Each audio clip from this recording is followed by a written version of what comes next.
Bienvenue dans cette nouvelle édition du 12-15. Au sommaire de l'actualité, les chefs d'État et de gouvernement participant ce dimanche à Brazzaville au premier sommet de la Commission climat du bassin du Congo et du Fonds bleu pour le bassin du Congo ont signé le protocole instituant la Commission climat du bassin du Congo. Cette commission œuvrera pour la transformation structurelle des économies de la sous-région du bassin du Congo. En République démocratique du Congo, Jean-Pierre Liaou, président du mouvement Ensemble, accuse le candidat à la présidentielle Moïse Katumbi de plagiat. Le 12 mars 2018, l'ex-gouverneur du Katanga a également nommé son mouvement politique Ensemble. Jean-Pierre Liaou revendique la paternité de ce concept créé selon lui en 2016. Et puis une mission d'hommes d'affaires tunisiens est attendue à Dakar, au Sénégal, du 1er au 4 mai 2018. Les deux pays entendent privilégier leur partenariat dont les échanges vers le Sénégal sont évalués à 60 millions de dinars. Au terme des travaux du premier sommet des chefs d'État et de gouvernement de la Commission climat et du Fonds bleu du bassin du Congo, qui s'est tenu ce dimanche 29 avril à Brazzaville, les chefs d'État et de gouvernement de la sous-région ont procédé à la signature du protocole instituant la Commission climat du bassin du Congo. Ces États entendent mutualiser leurs efforts en vue de se doter de politiques, stratégies et plans d'action climat à mettre en œuvre. Reportage de notre correspondant d'Eva Panzo.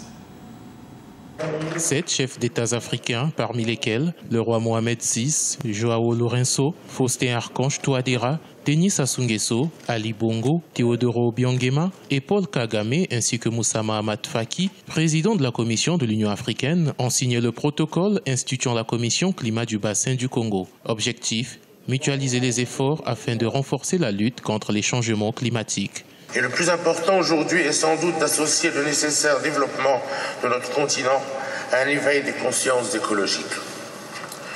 Notre réunion aujourd'hui sonne comme une urgence pour tous. Elle est capitale pour notre continent.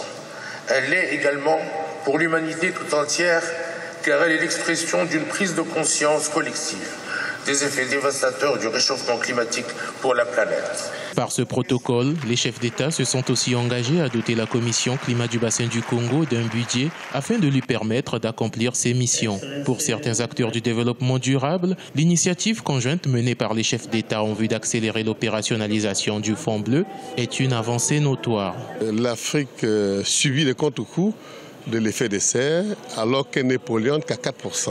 Et ce sommet est l'aboutissement de plusieurs réunions que nous avons commencées en ce qui nous concerne en octobre 2017 ici à Brazzaville. Il y a urgence de mettre en route ce fonds bleu qui pour moi est également un fonds social qui permet des développements des initiatives dans le domaine agricole mais également dans le domaine d'élevage, en tout cas dans le domaine de l'alimentaire. Notons que c'est dans le but de passer rapidement à l'action conformément à l'esprit de la déclaration de Marrakech que ce sommet a été initié. C'est aussi grâce au sommet de l'action de Marrakech initié par le roi Mohamed VI en 2016 que furent créées les commissions dédiées à la région du bassin du Congo, à la région du Sahel et la région des États insulaires. En République démocratique du Congo, une nouvelle affaire divise la classe politique. La plateforme dénommée Ensemble de Moïse Katumbi, créée pour soutenir sa candidature à la prochaine présidentielle, est accusée de plagiat. Le mouvement du même nom invite le candidat à la présidentielle à se chercher une autre appellation afin d'éviter toute confusion. Reportage de notre correspondant Jacques Mboka. Lancée en Afrique du Sud en mars 2018, la dénomination de la plateforme de Moïse Katumbi Ensemble est au centre d'une polémique en République démocratique du Congo. Pour Jean-Pierre Liaou, président du mouvement pro-démocratie et membre du Parti du peuple pour la reconstruction et le développement, Ensemble est un mouvement de pensée qu'il a créé en 2016 afin de travailler au-delà des connotations politiques pour le changement des mentalités. Qui ignore qu'il y a plus ou moins 2 ans, un mouvement dénommé Ensemble avait été créé dans l'espace politique congolais. Même s'il est vrai que notre mouvement n'est pas un parti politique ou une plateforme électorale, ne mérite-t-il pas d'être considéré, respecté et protégé dans son identité ? D'aucuns pensent qu'il n'y a aucune confusion quand on sait qu'Ensemble, comme plateforme électorale, a des ambitions politiques, celle de porter Katumbi à la magistrature suprême, alors que l'autre Ensemble est plutôt un mouvement de pensée sans couleur politique. C'est une affaire qui divise la classe politique et qui pourrait faire intervenir la justice. Si Katumbi estime qu'Ensemble lui appartient, qu'il aille en justice contre Jean-Pierre Liaou. Et vice-versa. C'est la justice qui va nous dire, qui va dire aux Congolais, désormais, Ensemble, c'est un concept qui appartient à un regroupement politique, à une plateforme politique qui a comme autorité morale Liaou ou Moïse Katumbi. Compté parmi les grands challengers de la prochaine présidentielle, Moïse Katumbi est sous une poursuite judiciaire lui empêchant de rentrer au pays. Accusé par ailleurs de détenir jusqu'en 2016 une double nationalité, notamment la nationalité italienne, cette nouvelle polémique est interprétée à tort ou à raison comme une manœuvre visant à entraver la marche de l'ex-gouverneur du Katanga vers la présidentielle du 23 décembre à laquelle il fait partie des favoris. Du 1er au 4 mai 2018, Dakar, la capitale sénégalaise, accueille une mission tunisienne de prospection multisectorielle. Avec un volume d'échange vers le Sénégal évalué à 60 millions de dinars, la Tunisie entend ainsi faire de ce pays une plateforme pour le développement de ses échanges commerciaux avec l'Afrique subsaharienne. Marcel Farba-Maron. En 2015, le volume des échanges de la Tunisie vers l'Afrique subsaharienne était évalué à environ 640 millions de dinars, soit à peu près 220 millions d'euros, représentant un peu moins de 3% des exportations tunisiennes, dont environ 60 millions de dinars vers le Sénégal. Des chiffres jusqu'ici peu reluisants et qui poussent les autorités tunisiennes à multiplier les coopérations avec les pays de cette zone du continent.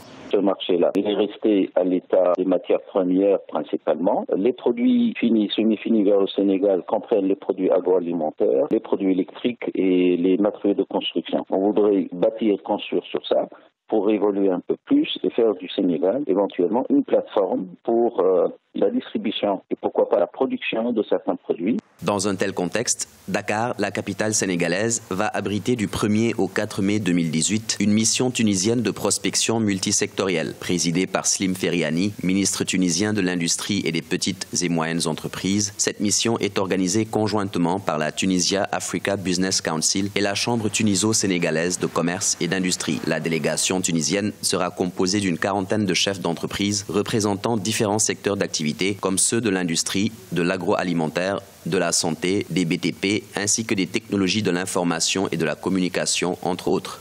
Objectif, faire du Sénégal une plateforme pour la conquête des marchés voisins.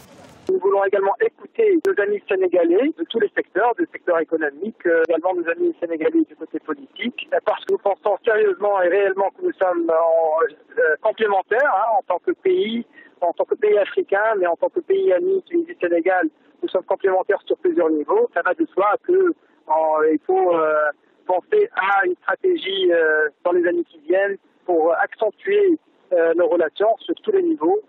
Sur le plan politique, de tout temps, nos relations ont toujours été excellentes. Mais sur le plan économique, nous pensons qu'il reste beaucoup à faire. Le potentiel est énorme pour les deux pays. Donc c'est du win-win, c'est du gagnant-gagnant pour nos deux pays. Un forum économique qui aura pour thème Sénégal-Tunisie vers un partenariat durable, des rencontres B2B, des visites d'entreprises et du parc industriel international de Diamniadio, des cocktails de networking ainsi que des visites institutionnelles pour les entreprises participantes selon leur secteur d'activité seront au programme de ce grand rendez-vous économique. La deuxième édition du Gala Ivoire Builders a eu lieu ce samedi 28 avril à Abidjan. Cette cérémonie de distinction des bâtisseurs de l'économie ivoirienne a honoré 3 pays africains, le Mali, le Nigeria et le Maroc, pour leurs échanges commerciaux avec la Côte d'Ivoire. Retour sur cet événement dans ce reportage de notre correspondant Olivier Conan. La Côte d'Ivoire distingue les bâtisseurs de son économie. C'est à travers la deuxième édition de Gala Ivoire Builders qui a eu lieu ce 28 avril 2018 à Abidjan. Une cérémonie au cours de laquelle le Mali, le Nigeria ou encore le Maroc ont été honorés pour leur contribution à l'essor économique de la Côte d'Ivoire. Le Mali repart avec le prix de la meilleure coopération sous-régionale, le Nigeria avec celui du meilleur soutien économique, CEDEAO. Et le royaume chérifien obtient détient le prix du meilleur soutien infrastructurel. Nous sommes présents, nous sommes partie prenante de l'économie et de l'émergence de la Côte d'Ivoire et nous sommes dans l'accompagnement et dans le partage avec nos frères ivoiriens. Aujourd'hui, nous avons une reconnaissance symbolique qui nous fait chaud au cœur, bien sûr. Ce prix traduit effectivement la réalité des relations économiques entre la Côte d'Ivoire et le Mali, qui sont des relations fortes, des relations très solides. La deuxième édition du Gala Ivoire Builders, une cérémonie qui distingue les meilleurs chefs d'entreprise dans le pays, a vu la participation de 350 personnes, surtout du secteur économique. Elle a également permis de décerner 14 trophées à des personnalités économiques en Côte d'Ivoire. Une deuxième édition qui se veut celle de la maturité selon les organisateurs. Vraiment, je suis très content. Je suis fier des chefs d'entreprise de Côte d'Ivoire. Et voilà, aujourd'hui, nous avons des trophées luxueux, des trophées dorés à l'or fin 24 carats. Pour tout ça, ça fait partie de la maturité. Donc je suis très heureux.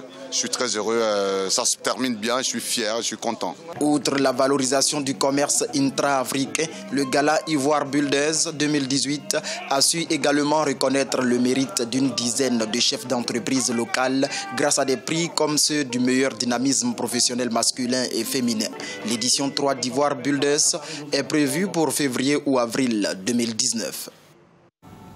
C'était le journal de la rédaction. Merci de votre fidélité. Dans un instant, une nouvelle édition de l'actualité sur Africa 24.